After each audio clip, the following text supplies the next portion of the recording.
Hi friends, welcome to Stay Stitching. My name is Carla and I am glad you are here. Today I'm here to talk to you about the Do It Better Yourself Club Mae Poncho.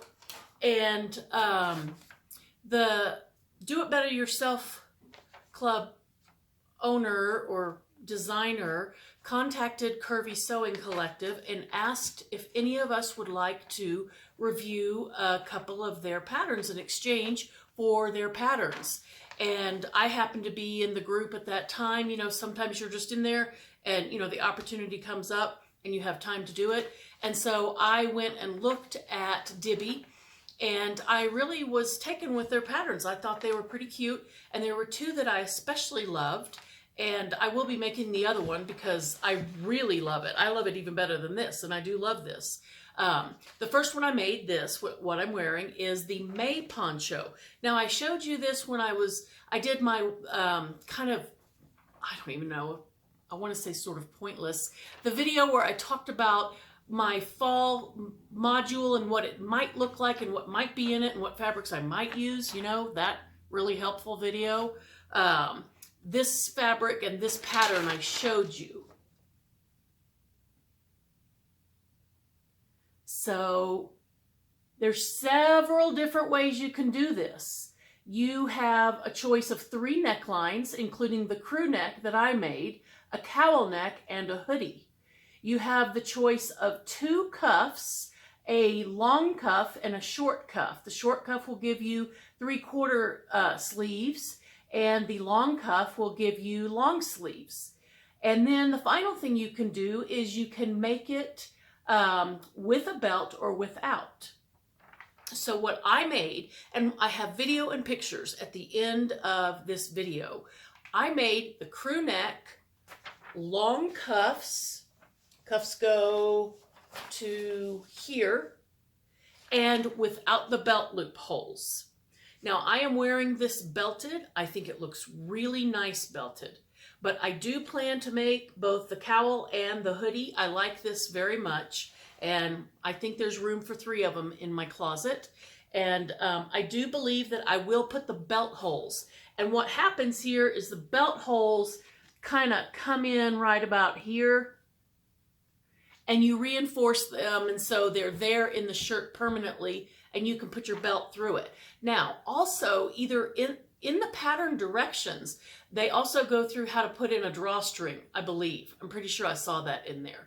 So there's that. Yeah. Oh, and there's also 2 side styles. There's open and banded and closed with cuffs. Okay, so for a swimsuit cover-up or for a tropical environment, or if you made this out of a cotton voile or something, or a tissue linen, a handkerchief weight linen, and you could make that with the sides open. And you can still put the belt loops in there if you want. And so with the mix and match possibilities for this pattern, I really do think it's a good pattern. And I think there's also like a little belt included that you can make if you don't want to wear your own belt. Okay, so there's that. Now, my fabric, I bought at Hobby Lobby. I got 30% off. I bought 3 yards. This pattern does take just about 3 yards. And it was regularly $8.99, and I don't know what price I paid per yard, but with my 30% off, because that's what it was on sale for, I got 3 yards for $18.88. So this poncho cost me $18.88 to make because DIBY so graciously gave me the pattern in exchange for a review. So my bust, I'm going to talk about my measurements now, so you can kind of get an idea of how it might fit you. My bust was 45. My upper bust is 40. My bust is 45. My waist is 43, and my hips are 53 right now. And I believe I made a size 18. And so the most important thing, and they do talk about fit in the pattern directions, the most important thing, of course, is that you fit it up here. There's a lot of fabric in this pattern.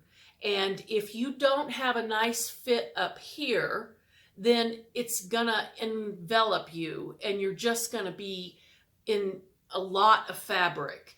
And I don't know that anyone really needs to be in so much fabric. So I went ahead and I made the size 18 and it fits me perfectly. Now I want to tell you about the sizes that it comes in.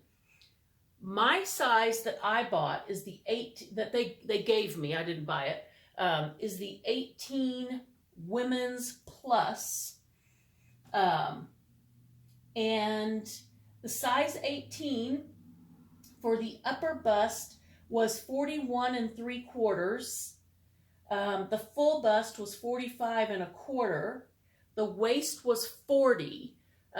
So size 18 is bigger on the upper bust and on the full bust, but it's smaller than my waist. And it's smaller than my high hip. And it's smaller than my full hip. But with something this kind of fitted, I don't think it matters. If I made it again, now that I'm wearing it, I might go ahead and make the size 16. But truthfully, I don't know if it makes any kind of difference at all. So let me see how... now, this pattern goes all the way up to a size 56 upper bust, 63 full bust, 59 3/4 waist, and then 66 1/2, 67, 35, and 21. Those numbers come from high hip, full hip, mid-thigh, and calf, which the mid-thigh and calf don't matter. So this pattern is generously sized.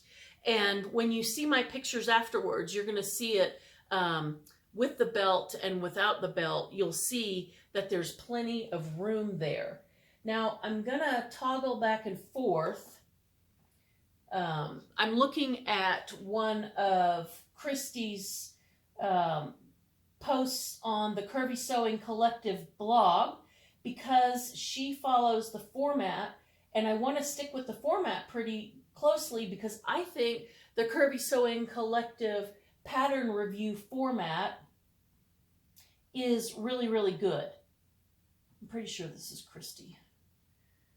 I do want to tell you that if you haven't visited the Curvy Sewing Collective blog lately, the top post right now is a post by Michelle, and she made Robin from Stranger Things 3rd season. She made her Scoops Away outfit that she wore throughout the season, and it's probably the best Halloween costume that I've ever seen. It's absolutely adorable, and if you're Stranger Things obsessed like we are here at my house, you would totally love going and checking that out. She made that, and she also said what pattern she used. So that's just kind of a plug for the blog. If you haven't looked at it lately, that's a really cute post that's up there right now. So I've already told you that I like the pattern, and I did very much. The one thing that went wrong, and this was my fault, not the fault of the pattern, and I should have brought the pattern piece up here to show you, but these cuffs are cut on the fold. They're shaped like an hourglass, like this. And right here is on the fold. And so the piece that you're cutting out is shaped like kind of like a trapezoid with a flat end. And I did that on the fold with my fabric folded selvage to selvage. But that's not how you're supposed to do it. After I made those cuffs, I thought, oh my gosh, these are so stiff and not stretchy. And I'm a little claustrophobic in things. Like if I can't pull up my sleeve like that, if it's stuck tight right here, that I can't wear it. It just will make me crazy. I just will feel very uncomfortable. And so I made those, and then I put it on my arm, and it was literally exactly like the exact size of my arm, like tight, all the way from my elbow to here. And I was like, I can't wear this. I don't know what I'm going to do. And so I went over to the cutting table and I got that pattern piece back out. I figured out by that I had cut it, that I could cut it with my stretch being more forgiving. And so I went back to the table and I was looking at the pattern, and the pattern does advise you to fold it so that the selvages are on both sides, which for, I don't know if it's most knits, but for a lot of knits, I know that's going to be your direction of greatest stretch, which is how you want these cuffs cut, because they're very form-fitting. And so that's the only thing on the whole pattern that I would suggest that you look out for. The directions are perfect.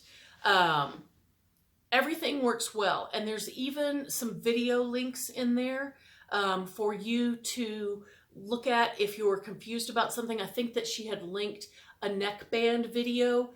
Everything fit perfectly. There were no weird, like, why is this part this much longer than that part or anything. I did the entire thing on my serger. If I were to ever make the crew neck again, which I don't know if I would anytime soon because I have this one and I want to try the cowl and the hooded one, I would lower this about an inch. This fabric is very soft. And this crew neck fits perfectly. There's no discomfort with it. However, I would like it better if it was an inch lower. And so I would just have to make sure that I cut my band. You know, I would just measure the new neckline, and then I would do that 70% of size or whatever that formula is. I would, of course, check before I did that. And I would make my neckline a little bit lower just because that's what I'm comfortable with. But I think that's all I have to say. Thank you so much for watching. I do highly recommend this pattern, and I think that with all the views that you get, it is a good bang for your buck. The other pattern that I'm going to make soon, I may even cut it out this weekend, is the Rosa top from the Rosa dress and top pattern from DIBY, which is beautiful. I can't wait to make it. I think I want a dozen of those in my wardrobe. But anyway, that's that. I hope you're having a great day. Take care.